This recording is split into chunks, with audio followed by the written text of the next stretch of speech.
You can use the human figures from the Ninja Turtle line. They're a bigger scale, but there's not enough humans in there. It's all a monster-based thing, and since there's no game systems that are revolved around furries or human or monster or animorphs, you can use the April O'Neil, the Casey Jones, the Ninja Turtle, the Foot Soldier, Shredder, and that's about it I can think of. And a few of the superheroes in the later lines have come up over the last few years.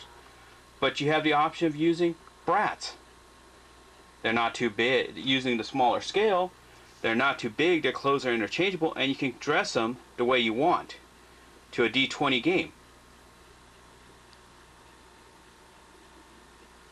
And you can find them at most secondhand stores or flea markets. They're just in piles, like for 50 cents for one, or 3 for $1.50. All you've got to do is know where to look. You got to do a little digging, but they can meet the criteria of characters too, and plus they can embarrass your party at the same time if they're not going to bring miniatures and refuse to do it. And then you can be the cool guy with the Foot Soldier, Ninja Ramon. Plus nowadays there are a lot of well-constructed little props you can use at the table for the 1/6 scale figure. Not the 1/6 scale, I mean the 3 3/4 inch scale figures. They can now go and find the Lost Ark of Covenant. So you could take Peter and he's going, ooh. And then you can call Knight Peter, who can be, let's say, Robbie the Knight, and they can all be exploring the treasure of the Lost Ark of Covenant. Or he can kill his friend and take all the treasure for himself. It's all up to you. And then the Mighty Core guy can come in and go, hey, I'm core electrical guy. Sorry, I gotta turn your electricity off. That's mine. They fell for it. The final option is you can hit discount bins at a lot of local stores, comic book shops, used DVD shops, a lot of places that carry movie-based replicas because they're closing out on them because they can only keep them for a short amount of time, and pick them up like at $4. Then all of a sudden you have a sorceress. You can't see Sun's face, but you can see the pose. And you can replace out this part and put her on a smaller base. Plus you can scale with such figures as WWE, the previews exclusive figures, and small press companies from the 80s and 90s that had figures.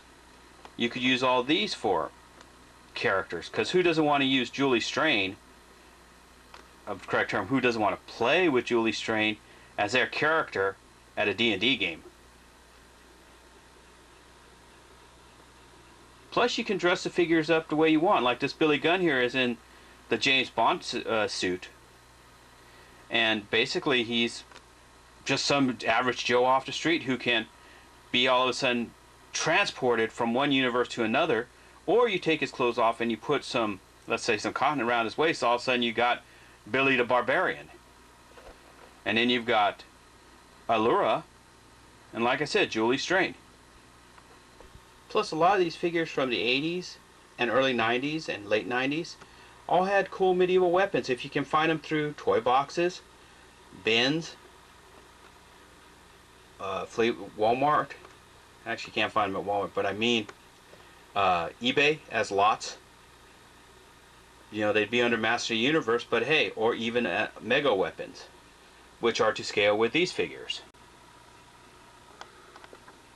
Now let's take this Julie Strain figure, add a shield to it. She can't hold a shield, but you can give her a sword and a magical weapon. She can't hold that, that's too small. Oh, she's got a gun hand, that's why. But all of a sudden she's got a weapon to fight a dragon. As where old Billy here, if you can find the right ones, has the posable fingers and joints for both either guns for D20 Modern or fantasy based.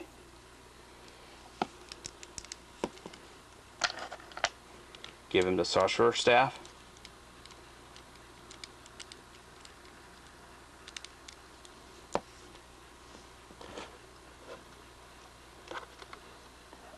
And now Billy is ready to go adventuring.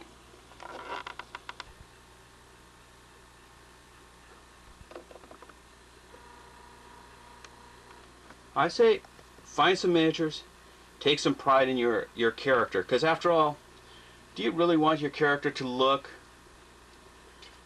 this bad? Where you got to pay someone to repaint it, or you can learn to repaint it yourself? When after all, there are beautifully painted models if you just go look on eBay, or even at your local game shops of people that paint them for a living or a hobby. They might even do it for fun, or for as a challenge to see if they can do it.